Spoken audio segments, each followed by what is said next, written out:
Welcome to Awards Buzz. I'm Abe Friedtanzer. And I'm Shadan Larki. We are here discussing the Golden Globe nominations in the film categories, and arguably important uh, benchmark for the Oscar race, but just an interesting historical way to get to know what might be ahead. But because there are comedy and musical categories, because the rules are a little bit different, we don't know exactly. But especially on the heels of the Critics' Choice nominations last week, interesting to see which things we're worried about, which things we're excited about, and which things are a little bit befuddling to us. Yeah, I would say the Golden Globes are hugely important for building momentum. We saw this with Fernanda Torres after she won Drama Actress last year. That campaign really started coalescing around her. So, and I think, if you have your name out there and you get up there and give a good speech, and I think it also helps, like if your Netflix and Train Dreams does relatively well today, you're gonna prioritize that over the likes of Wake Up Dead Man. So I think it does help the awards world sort of come into focus. So I think I'll give the Globes, a pat on the back. I think that they're positioned well to sort of be a good early precursor. Well, the distributor that starts with an N that's feeling very good today is not Netflix, but Neon. It was actually sort of comical in the non-English language film category because they announced the distributor after each one. So it was like Neon, Neon, Neon, Neon, Neon. And like that's pretty crazy. But more importantly, they got four Best Picture nominations, which is pretty intense, whereas Netflix overall did not have a great day. But we'll get to that as we go. I think the drama, motion picture drama, is not actually such a surprising category. I We knew Frankenstein was probably going to do well. Hamnet, Sentimental Value, Sinners are the front runners of the season, even if one after another destroy them all. They're all getting in. There shouldn't be an issue. Hamnet was snubbed, I think, National Board of Review. Whatever, it's in, no problem. Sinners is performing very strongly. Sentimental Value hasn't really shown any weakness. And I know you're happy. It was just an accident, which did very poorly. Critics' Choice Awards is alive again. It's doing fine. I think that's sort of just a bit of a fluke. It seems like Jafar Panahi is just too respected. That film really went very well. I don't see much of a problem there. Um, Avatar Fire and Ash is not dead, but it's certainly not as alive as it once was. I think it getting in here would have been important. Train Dreams, I'm a little worried about because this is where Sing Sing also faltered, and while they're different, they should have gotten this. I feel like The Secret Agent, great news for it, but it's also like it's funny because what is Neon going to prioritize? They have too much stuff. Like they just have to hope that everything does well because they have too many horses in the race. I think you have seven films pretty much locked in for picture at this point. One battle after another, Sinners, Hamnet, Sentimental Value, Frankenstein seems pretty safe at this point. And then it was just an accident. And then I think you have basically every other title that you've mentioned is sort of fighting it out for those last three spots. Yeah, I don't think it's weird because I feel like usually drama would be such a consequential thing to get. I also think Frankenstein, which did better than I thought with the director nomination, Jacob Elordi got in, which was not a surprise, but not a guarantee.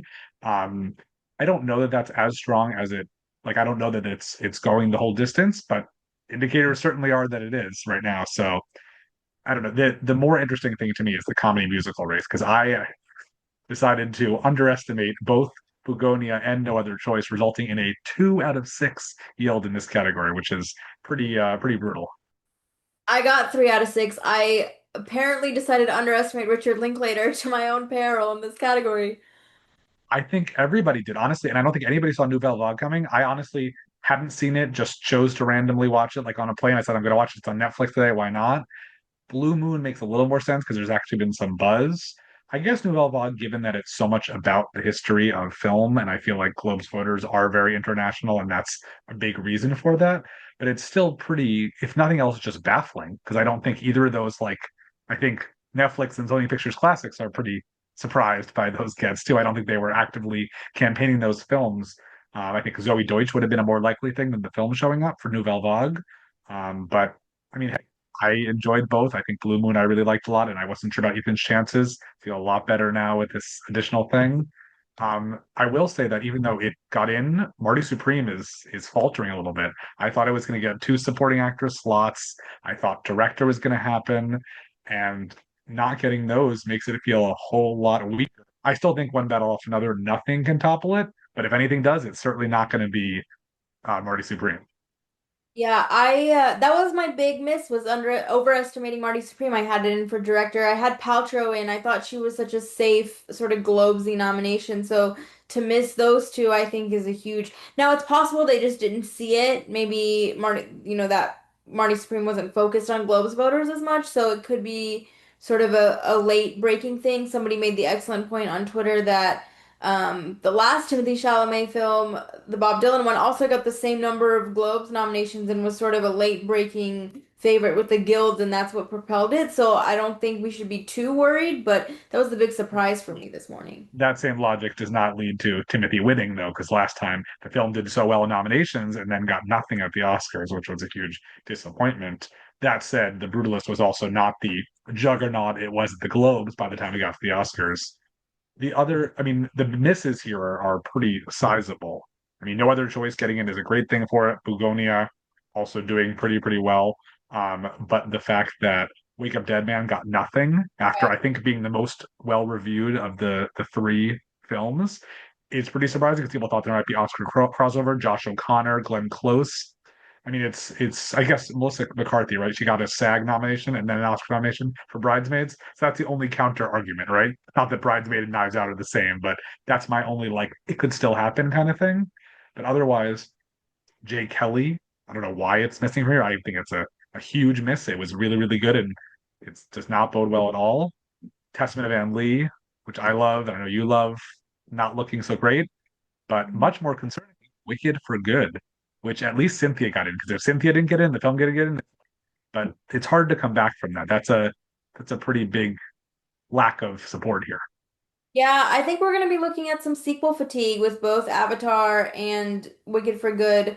I'm still feeling good about Wicked for Good getting in for picture with 10 slots, but missing here is surprising given that they do like Cynthia and Ariana and they nominated two songs. I only had one song predicted.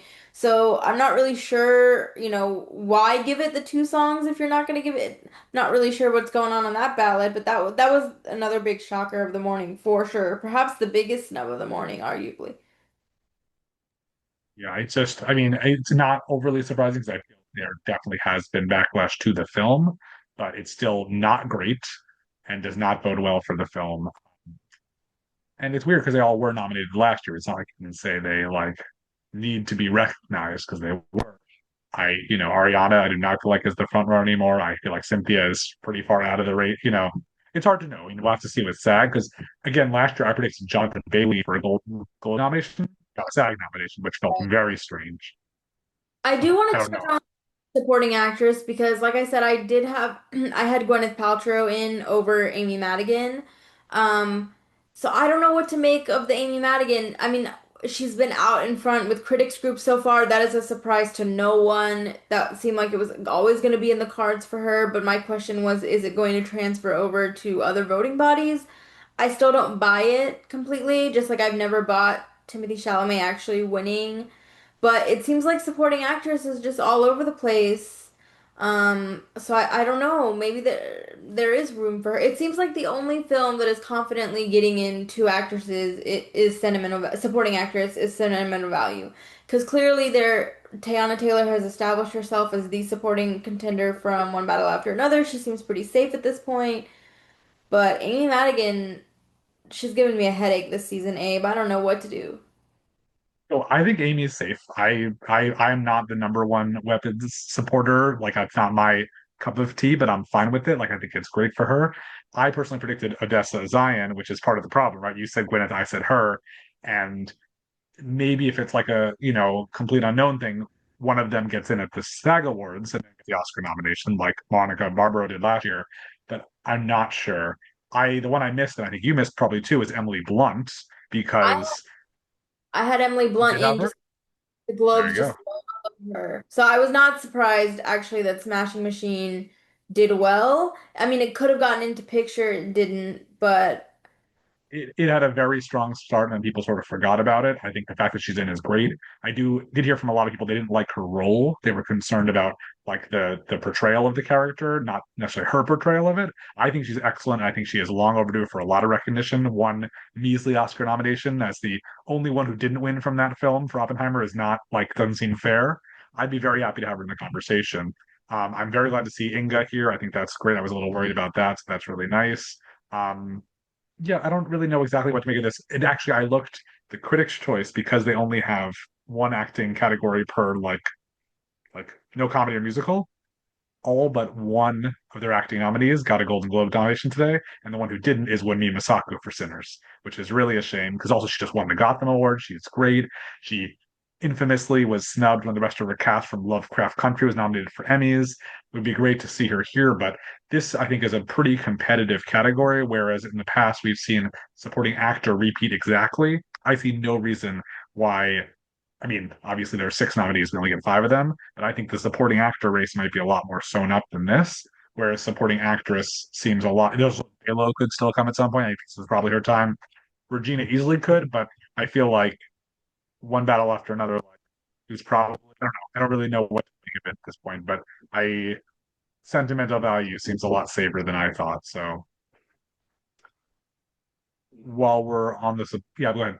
Well, I was just gonna say, I think the Globes today have helped us sort of weed out some contenders that maybe we were considering. I think, Sydney Sweeney not getting in for Christie was a major miss for her. I think that's pretty much over. No Rental Family for Searchlight. No, Is This Thing On? I had Laura Dern predicted. I thought, Bradley Cooper directing a film would be very Globes friendly, and it wasn't. The wrong category. It should have been a comedy. If all this other stuff, if one battle after another is a comedy, like there's no reason that couldn't have been a comedy. And so I don't really understand why that was a drama. Similarly, we were all confused because Sorry Baby, as far as we knew on the Gold Derby rankings, was considered a comedy. So I was startled when it was nominated as a drama nominee. I think it was great. I think the real hope for that film is a screenplay nomination at the Oscars, even though out of sight, someone's like best picture winner for sure, everything. And that's I don't think that's happening. It's certainly possible a nomination, but this is not a huge showing for the film. Well, I think before we go to the lead categories, that supporting actor. I mean, I just the real question is who gets left off because if Jacob Elordi is surging right now, the six doesn't make it to the Oscars. Chandler. I think Jay Kelly is weak, and as evidenced by today. And he's never really, unfortunately, gotten in for any of his award stuff, so why now? But I do think, I mean, it's gonna be five of the six. Like Critics' Choice went with the same six. They've really coalesced around these names, so some of those outside contenders. I don't even know, maybe Andrew Scott, but it doesn't even seem like it's really worth considering anyone else at this point. Well, I had predicted Delroy Lindo, who I think could still get in if other bodies go strong. Like if SAG nominates Winnie and Delroy, that could be a very good thing. Also, Miles Caton would be a great choice for Sinners too, but I think he's too under the radar, which is crazy to say that Sinners is under the radar, given that it's such a popular film. Um, yeah, supporting actor just doesn't interest me as much because I feel like we've also I remember the year of is it Robert Duvall for The Judge, and it was like he's not gonna get an Oscar nomination that he did. Like it just that category is a little more static sometimes, as opposed to the acting races. Drama actor was important because Dwayne Johnson and Jeremy Allen White needed to be here because they got lost. They got omitted from Critics' Choice. I don't think they have much of a shot anyway, especially because their films have no other support besides Emily Blunt. And I mean, Deliver Me from Nowhere was a Best Picture contender in a lot of people's minds for a while. So we can say is Daniel Day Lewis is out of the race because if he didn't get nominated here for an Emmy, there's no hope. Whereas Joel Edgerton is surging at like I don't know, and Oscar Isaac I also would be very it wouldn't really feel right for this to be his first Oscar nomination. I feel like after so much I personally am an I love A Most Violent Year. That's what I would have nominated him for. I think that's a very under do you even know that? Are you like Well, no, I was gonna say Inside Llewyn Davis would be if I had to pick one, that would be the one. But I think Jacob Elordi is just kind of taking up all the oxygen in terms of performances, and rightly so in my opinion. I had Daniel Day-Lewis predicted over Oscar Isaac, but I'm okay missing that. But yeah, that's definitely another film that I think we can safely check off of our contenders list here. you mean knockoff? Right. Yeah. Yeah, got to be careful with our words. Everyone's gonna be like, okay, Daniel Lewis, he's winning the Oscar. Take it as a promise. Well, the only thing I'll say about Oscar Isaac is that we've seen other performers, Denzel Washington for Roman J. Israel Esquire, and the other one I'm thinking of. and Javier Bardem for being in the Ricardos, who are like, oh, that's just a Golden Globe nomination. And it's not like it's a lot further than that. And so I feel like if we're looking at the comedy race for actors, we're talking about Timothy, Leonardo, Ethan, that's three.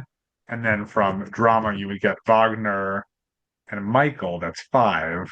So who rounds that out? It's probably Joel Edgerton, but it might be like I just don't know. I'm a little worried about Michael B. Jordan, which I shouldn't be because there's no reason to worry about him. Like Sinners is doing just fine, but I'm not sure who's really ahead in that race. I'm not really sure what the logic is because I keep hearing that over and over again that he's going to be sort of the Margot Robbie and Barbie and Miss. Like, but I feel like, Ethan would be a weaker contender.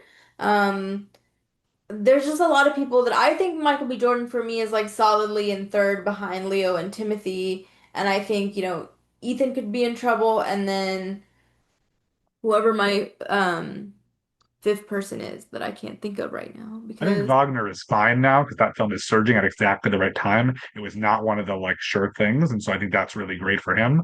I couldn't get him a nomination for Dope Thief, unfortunately, but I think he's really great. And you know, I don't know, but I don't. Yeah, I don't think we're looking for any other this year. I still think Dwayne Johnson or Jeremy Allen White could make it. We'll just have to see what SAG chooses. I could see SAG going for Dwayne, Michael, I guess Timothy, Leo, but again, we have Ethan, and like there's six legit contenders, and then there's other. Wait, I didn't say Wagner though, right? See, Yeah, I that's the would say problem. We have too many people. there's six because I think it's either going to be Joel or Ethan, it looks like at this point. And then if you want to broaden that a little bit, I would say Clooney has an outside shot just because he is George Clooney.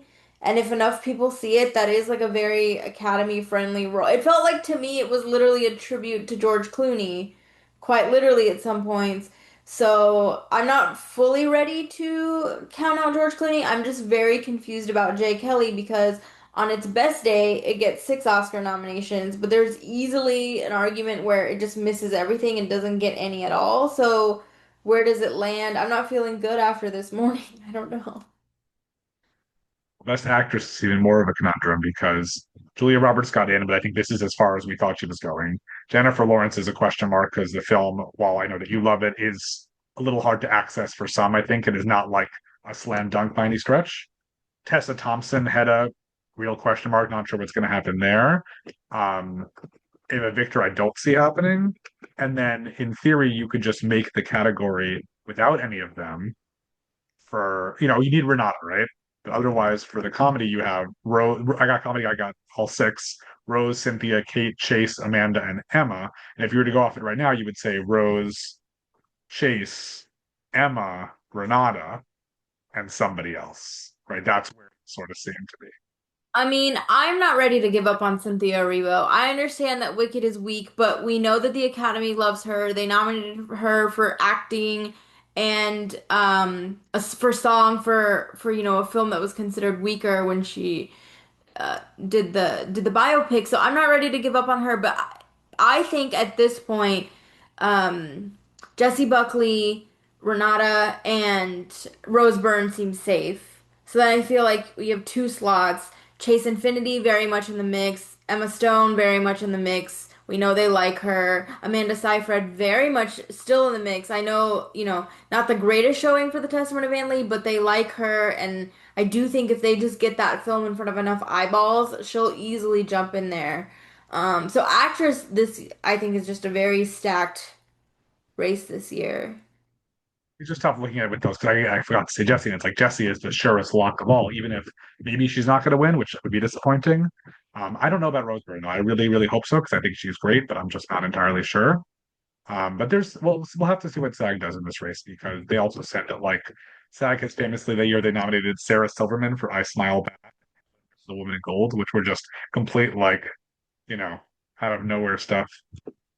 In the director race, I got 5 out of 6. I thought Josh Safdie for Marty Supreme. Instead, it was Guillermo del Toro for Frankenstein. I think you drop Guillermo on your list. I think that said. I feel like Marty Supreme, like Complete Unknown last year, will get the nomination here. So the question is, who do you drop? It would be tragic if that was Ryan Coogler, because I feel like you have this real enthusiasm for international films, and so both Jafar and Joaquin getting in would make a lot of sense. You can't drop Chloe. That would be a little bit crazy. And Paul Anderson has already won this award. So I'm not sure, if Josh Safdie is going to crash the party, who's he bumping? I mean, I hate to say this, but maybe it is Chloe Zhao. I understand that doesn't look, but I just feel like Ryan Coogler is in a really strong position. There's so much love for this film, and WB has had enough time, Warner Brothers has had enough time to really like push it. And you mentioned like Tessa Thompson, maybe now that Amazon doesn't really have a major horse in the race, they will put their, eggs in the head basket and push it for things like costumes and production design. I don't think it's happening, but I'm saying, there's a possibility. So I feel like Ryan Coogler is safe, and I feel like Michael B. Jordan is safe. Maybe I'm too in on Sinners, I don't know, but it just seems like there's a lot of love for that film. And watch out also for The Secret Agent, which I feel like is a late breaking thing. That said, it's hard to look to any precedent here because with Neon having so many international features, if it wasn't just Neon, it would be a little easier. But because they're not going to just be campaigning one thing, I the screenplay race, I got everything. Hamnet, it was just an accident. Marty Supreme, one battle after another. Sentimental Values, Sinners, no real surprise there. Great list, not that interesting. Nothing more to say. I mean, it's one of the few that I got 6 for 6, so I don't have too much to say about score or song. I feel like I'm waiting for the Oscar shortlist. I'm just going to listen on repeat to everything. I know that it was recently announced that Wicked for Good is somehow eligible for Best Original, which is a bit puzzling. Similarly, The Testament of Anne Lee, which did not do well here with a song or score mention. I'm curious to see what will happen with that because the songs aren't like the songs you think of from the film. They're like like one of them is an actual song just written that's not like him like, and the other one is not the most appealing or best of the ones in there. So I wonder if people will recognize the score like they did for Amelia Perez and Wicked last year rather than the songs. But I think we need to see the short list before we do any more thought about that. I would be very four, it surprised feels if, yeah, yeah, it feels like there's, four that are pretty safe. But I had Nicholas Bertel for Jay Kelly, but again, I'm just because he's such a name.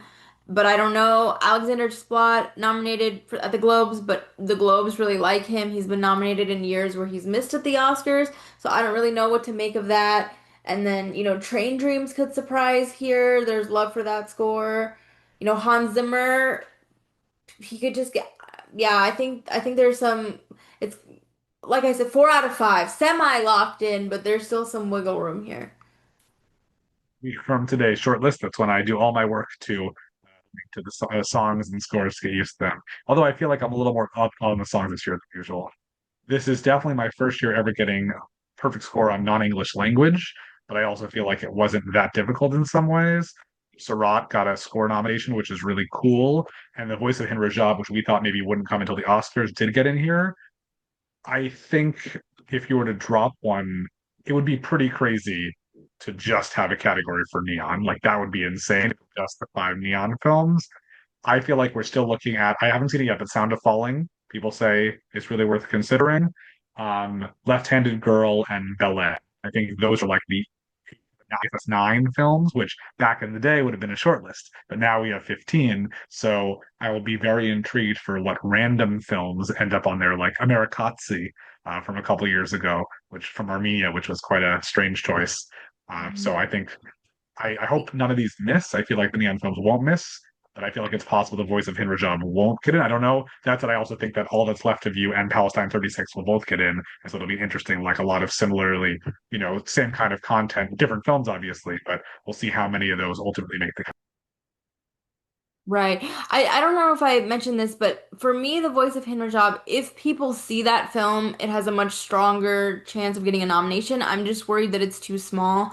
And yes, it would be crazy if Neon gets all 5 of those foreign language slots, but if there is a studio that can do it, it is Neon.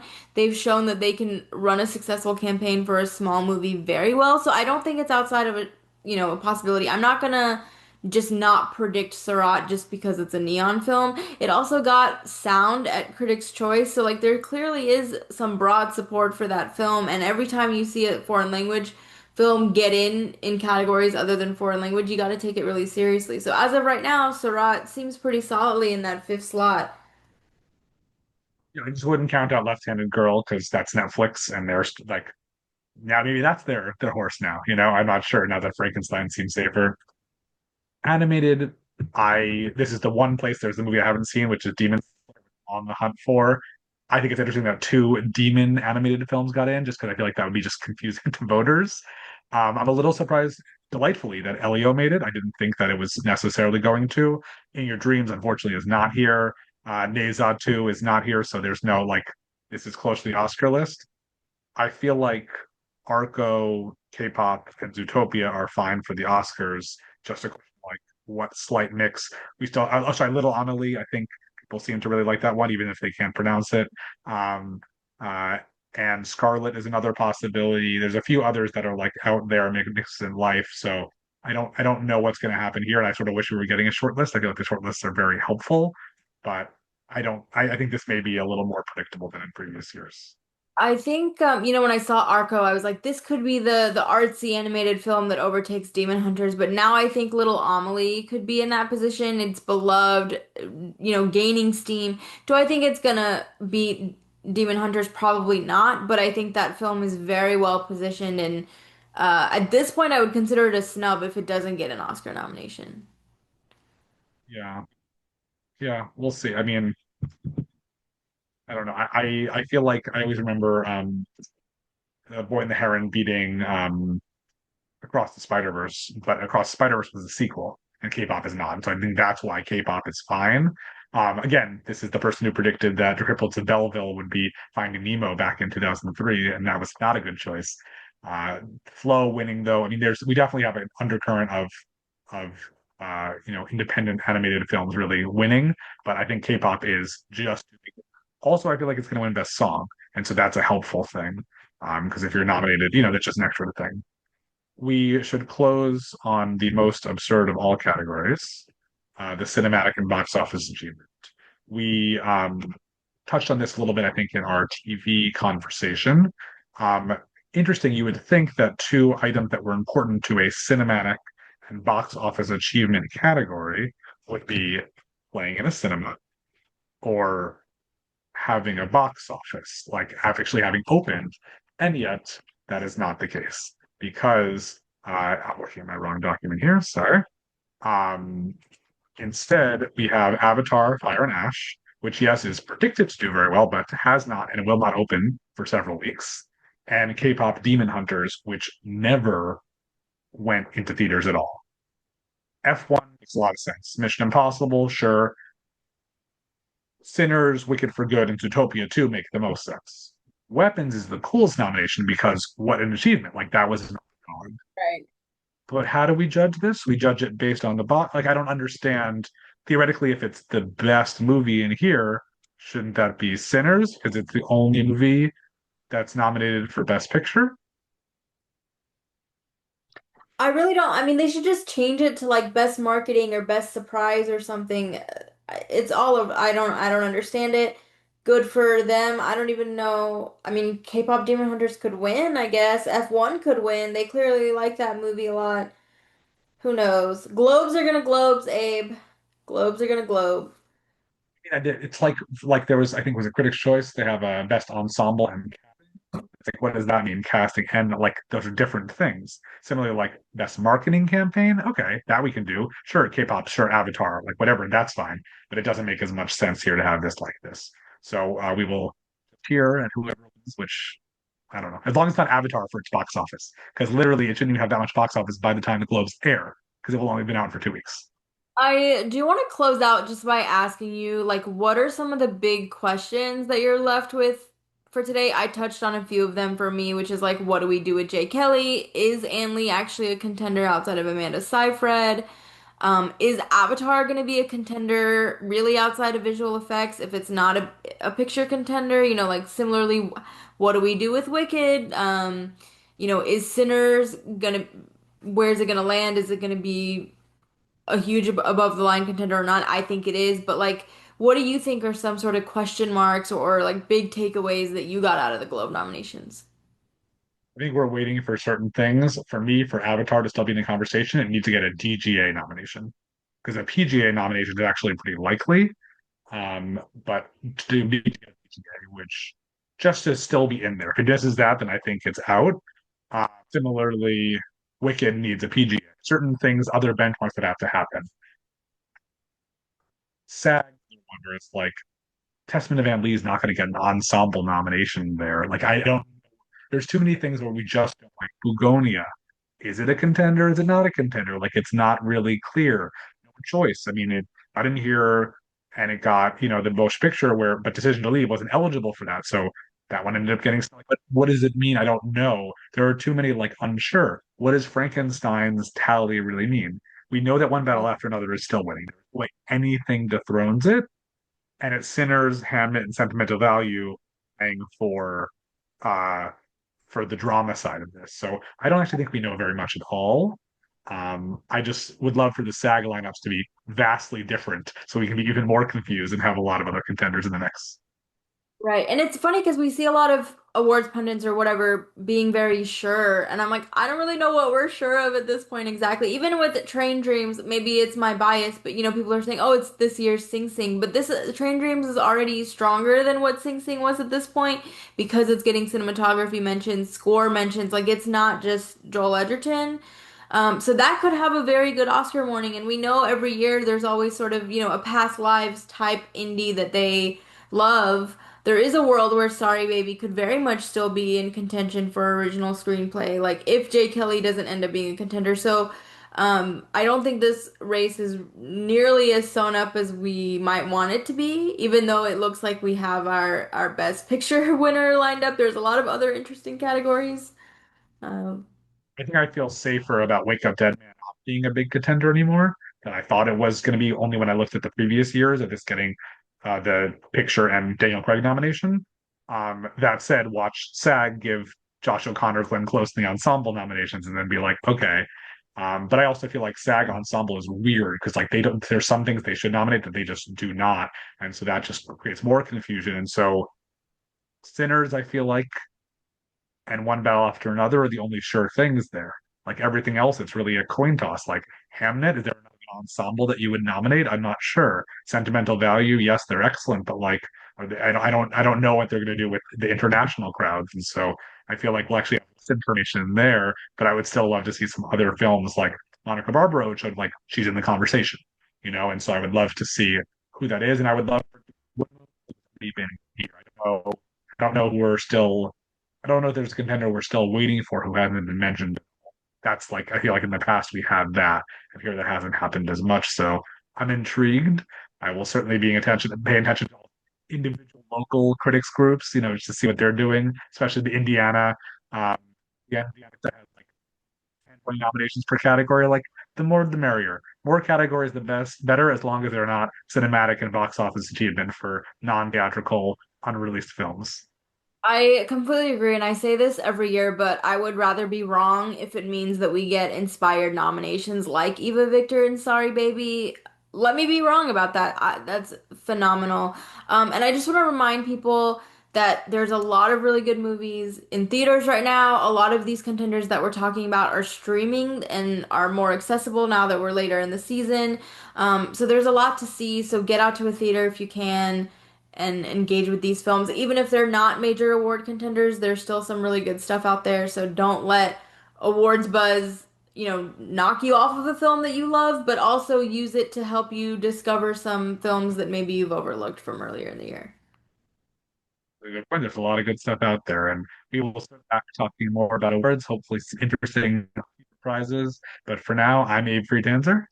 And I'm Shadan Larki. Thanks for being with us.